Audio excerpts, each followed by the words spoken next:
हाय दोस्तों, मेरा नाम जैनेन्द्र चतुर्वेदी। दोस्तों आज हम किस टॉपिक पे बात करेंगे?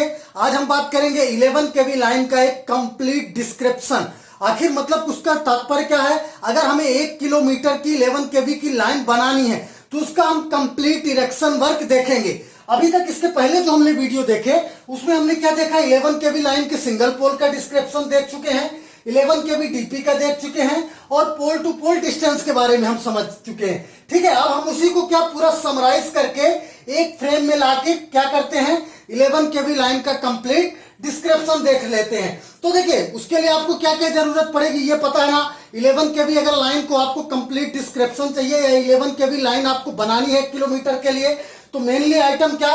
पहले तो आपको पोल चाहिए होगा, पोल और जो पोल का ऐसा सीरीज आइटम है सिंगल पोल का वो पूरे लगेंगे। इसी तरह से आपका क्या, डीपी और डीपी का जितना भी ऐसा सीरीज आइटम है वो लगेगा। क्लियर हुई ना भाई बात? इसके अलावा आपका क्या, कंडक्टर जो भी प्रोविजन में होगा, चूंकि आपका क्या एक सिंगल पोल की जरूरत पड़ेगी, इसका उसी तरह से आप पिट डिगिंग करिए। फिर क्या बेस पेडिंग होगी, ये इसका मैं पहले डिस्क्रिप्शन पूरा दे चुका हूं, तो अपन इसको ज्यादा लॉन्ग न करते, इसको क्या शॉर्ट में एकदम समझेंगे, क्योंकि इसके पहले हमने पूरा कंप्लीट डिस्क्रिप्शन देख लिए हैं, तो आप वो वीडियो प्रेफर कर सकते हैं। तो इसका आप क्या करेंगे, यहाँ पर सबसे आपकी ये पोजीशन मार्किंग होगी, ट्रैक्टर माउंटेड पोल पिट डिगर के माध्यम से आप क्या करेंगे, पिट डिगिंग करिए, बेस पिडिंग करिए। ठीक है, इसके बाद आप क्या करिए, यहाँ पर स्टोन बोल्डर और क्या करिए आप ये कंपैक्टेड सोयल फिलअप कर दीजिए 60-40 का रेशियो। ठीक है, इसके बाद आप क्या पोल को इरेक्ट करिए, जब पोल ग्राउंड लेवल पे है उसी टाइम पे आप वी क्रॉस लगा लीजिए, बैक क्लैंप लगा दीजिए। इसको क्या करिए, उसी टाइम पे आप इसके पिन इंसुलेटर भी लगा दीजिए और टॉप क्लैंप भी उसी टाइम पे आप लगा लीजिए और पिन इंसुलेटर लगा के इसके बाद आप क्या करिए, इरेक्ट कर दीजिए, है ना। इसके अंदर लाके आपको क्या करना पड़ेगा, इरेक्शन कर देना पड़ेगा। इरेक्शन करने के बाद आप इसमें क्या करिए, ये आपका जो बोल्डर और क्या कंपैक्टेड सोयल फिलअप कर दीजिए। इसके बाद आप अर्थिंग कॉइल कर दीजिए, डेंजर बोर्ड, बारबेड वायर वो सब लगा दीजिए और ये पिन इंसुलेटर आप पहले ही लगा देंगे। ठीक है, इसके बाद आप क्या करेंगे, इस पोल के सेंटर से लेके दूसरे पोल का जो होगा, मतलब ये और ये पोल, अगर पहले से दूसरे पोल के बीच का एवरेज स्पान कितना लिया जाएगा भाई, 70 मीटर लिया जाएगा। अगर आपका 11 केवी की लाइन के लिए बात की जाए तो एवरेज स्पान कितना होता है एक पोल से दूसरे पोल के बीच, 70 मीटर। ठीक है, एवरेज स्पान। अब लेकिन हो सकता है साइड में क्या है, 70 मीटर एवरेज स्पान नहीं होगा। 70 मीटर एवरेज स्पान होगा तो 1 किलोमीटर में आपके टोटल कितने पोल आएंगे, 14 पोल आएंगे।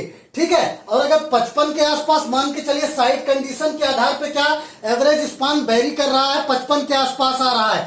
हर जगह पे तो ऐसा संभव नहीं है, 50 से मान के चलिए 60 के बीच, तो एक एवरेज ले लिया। अगर 55 आ रहा तब आपके कितने पोल साइड में पॉसिबल हो पाएंगे, 18 पोल लग पाएंगे। ठीक है, तो हमने ये देखा ये पहले से दूसरा पोल। अब देखिए दूसरे पोल के बाद डीपी नहीं बनेगी, लेकिन है क्या ना, अब बोर्ड में स्पेस तो इतना ही है भाई।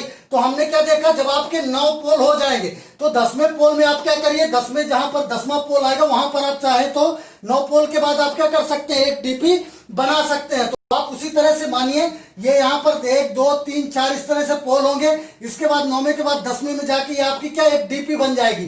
डीपी में भी हमने देख लिया था कि क्या क्या, उसी तरह से आप क्या करेंगे, यहाँ पर ट्रैक्टर माउंटेड पोल पिट डिगर के माध्यम से पिट डिगिंग करिए।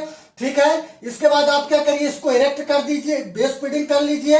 बेस पिडिंग करने के बाद इसको पोल को आप क्या करिए, इरेक्ट करिए, इसमें आप पूरी कंक्रीटिंग फुल अप कर दीजिए। इसके बाद आप क्या करिए, ये टॉप चैनल लगा दीजिए भाई।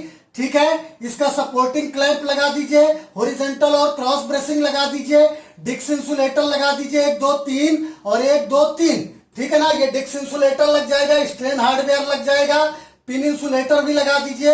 यहां पर आप इसकी अर्थिंग कर दीजिए, डेंजर बोर्ड और बारबेड वायर लगा दीजिए। क्लियर है ना भाई बात? इन दोनों के बीच का सेंटर टू सेंटर डिस्टेंस कितना रखिएगा भाई, 1500 mm 11 केवी लाइन के लिए mm में है। ठीक है, तो ये चीज आपकी क्लियर हुई ना। अब इसके बाद देखिए क्या यहां हमने कर दिया, इसी तरह से ये पूरा आप ये हमने सिंगल पोल के लिए भी समझ लिया, डीपी के लिए, तो इसी तरह से इस सिंगल पोल के लिए इसके लिए भी होगा, ये पोल भी हो जाएगा, ये पोल, इसी तरह से ये पोल, ये इसके लिए भी, इसके लिए भी और इसके लिए भी। हमने इसमें कितने टोटल पोल बनाए सिंगल, 1 2 3 4 5 6 7 8 बने ना, 1 2 3 4 5 6 7 और 8 सिंगल पोल और डीपी, क्योंकि स्पेस इतना था। अब अगर मान के चलिए 70 का जैसा मैंने बताया, तो आपका 1 2 3 4 5 6 7 8 9 और इसके बाद 10वें में आप डीपी बनाइए। फिर आओ बट डिपेंड करता है कि आपकी साइट की कंडीशन कैसी है ना। ऐसा कोई जरूरी नहीं है, हो सकता है भाई साइट की कंडीशन में आपके 5 से 6 पोल ही आ रहे हो और कहीं पर टर्निंग लोकेशन ऐसी बन रही हो जहां पर कि डीपी की रिक्वायरमेंट हो, तो आपका 2 से 3 के बाद जैसे साइट की कंडीशन के आधार पर प्रोजेक्ट वर्क ज्यादातर होते हैं, है ना। तो आपको क्या है, साइट की कंडीशन के आधार पर भी वर्क करना पड़ सकता, हो सकता है 4-5 पोल यूज हुआ फिर डीपी बनानी पड़ जाए, लेकिन वो डिपेंड करेगा साइट की कंडीशन कैसी है ना। वो आप साइट के इस कंडीशन देखिए इसके बाद। तो ये चीज हमने समझ ली ना। तो इसी तरह से हमने ये सिंगल पोल बनाया, डीपी बनाया, फिर ये आपके पूरे सिंगल पोल बना दिए। इसका यहां से ये 70 मीटर एवरेज मान लिए, एक में मान लीजिए 70 आ रहा है, वैसे साइड में एक्चुअली इतना पॉसिबल हो नहीं पाता, है ना। अब इससे मान के चलिए अगर दूसरा पोल, जैसे अब ये मान लीजिए ये आपका ये पोल से मान लीजिए इस पोल के बीच की डिस्टेंस कितनी आ रही हो, 55 मीटर आ रही हो, ठीक है, इसके यहां तक। फिर इससे इसके बीच की डिस्टेंस कितनी आ रही हो, जब साइड में आप वर्क करेंगे 55 मीटर आ रही हो, है ना।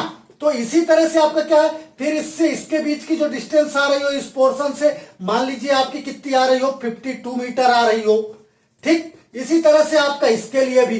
तो ये पूरा क्या हो सकता है, इस तरह से ये क्या कर सकती है, लेंथ वेरी कर सकती है, उस हिसाब से आपको क्या इरेक्ट करने के बाद लेंथ मेजर कर लेना। तो ये समझ में आया ना, सिंगल पोल हमने समझ लिया, डीपी समझ लिया। और एक जो चीज और जरूरत पड़ेगी, अब देखिए ये जब भाई इरेक्शन होगा तो इसमें क्या करना पड़ेगा, कंडक्टर स्ट्रिंगिंग करनी पड़ेगी। तो ये कंडक्टर एक पोल के लिए इस पिन इंसुलेटर से, ये जो पिन इंसुलेटर है इस पिन इंसुलेटर के ग्रुप से होके ये दूसरा, अब ये यहाँ पर ऐसा नहीं जाएगा भाई बी क्रॉस से निकलते हुए, जब आप देखेंगे ना साइड में तो वो ऊपर ऊपर ही पूरा पोर्शन रहेगा, तो वो ऑटोमेटिक आपको अलग ही समझ में आ जाएगा, ये कहीं यहाँ टच नहीं करेगा भाई, है ना।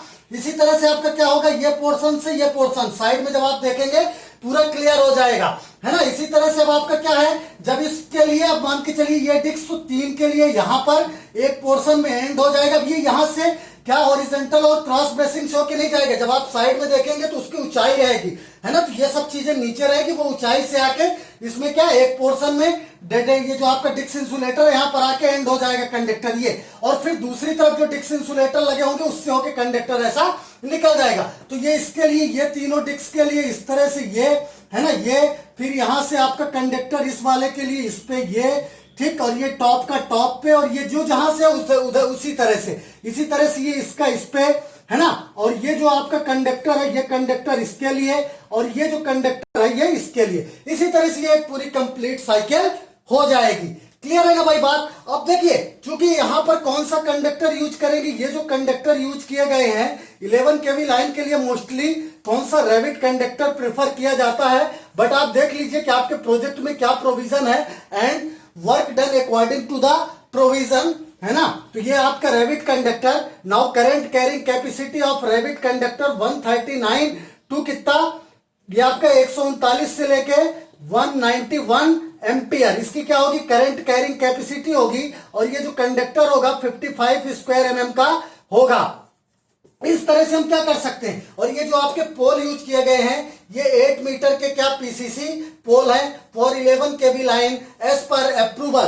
तो आप देख लीजिए कि आपके प्रोजेक्ट में क्या अप्रूवल है, कितने मीटर का पोल है 11 केवी लाइन के लिए। अगर यही क्या होता सिटी के टर्म्स में बात की जाती तो 11 मीटर का एच बीम का यूज किया जाता। तो दोस्तों इस तरह से क्या है, इसका 11 केवी का लाइन का हम क्या कंप्लीट डिस्क्रिप्शन समझ सकते हैं। साइड में कैसे इरेक्ट करना है, जैसा कि हमने पूरा चीज पहले भी समझ लिए थे, इसको हम एक समराइज टाइप का करके, चूंकि हमने पहले इंडिविजुअल समझा था, अब इसका एक पूरा हमने कंप्लीट डिटेल देख ली। और उसी के साथ आपके क्या है, ये स्टे भी लगे हुए हैं, जहां पर स्टे की जरूरत होगी टर्निंग लोकेशन में स्टे लगेगा।